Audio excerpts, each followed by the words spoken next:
Party మారుతారు అన్న ప్రచారాన్ని కొట్టిపారేశారు బీఆర్ఎస్ ఎమ్మెల్యే మల్లారెడ్డి. తాను బీఆర్ఎస్ లోనే కొనసాగుతున్నట్టు ప్రకటించారు.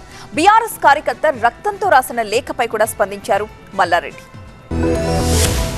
బీఆర్ఎస్ ఎమ్మెల్యే మల్లారెడ్డి పార్టీ మారుతారంటూ జోరుగా ప్రచారం జరిగింది. మల్లారెడ్డి వేరే పార్టీలో చేరుతారన్న ఊహాగానాలపై ఆవేదన వ్యక్తం చేస్తూ బీఆర్ఎస్ అభిమాని రక్తంతో మల్లారెడ్డికి లేఖ రాశారు. మల్లారెడ్డి, నిన్ను కష్టపడి గెలిపించాం, మంత్రిని చేశాం. ఇప్పుడు పార్టీ అధికారం కోల్పోగానే బీఆర్ఎస్ కార్యకలాపాలకు దూరంగా ఉంటారా, చరిత్రహీనుడిగా మిగులుతారా అంటూ ప్రశ్నలు సంధించారు. బీఆర్ఎస్ కార్యకర్త రాసిన లేఖపై పార్టీ మార్పులు ఊహాగానాలపై స్పందించారు మల్లారెడ్డి. తాను పార్టీ మారే ప్రసక్తే లేదని మరోసారి చెప్పారు. ఆ లేఖ రాసిన కార్యకర్తని కలుస్తానన్నారు. రాసినందుకు చాలా బాధ అనిపించింది నాకు. ఎవరో అడ్రస్ కూడా రాయలేదు. తప్పకుండా ఆయన కలుస్తా.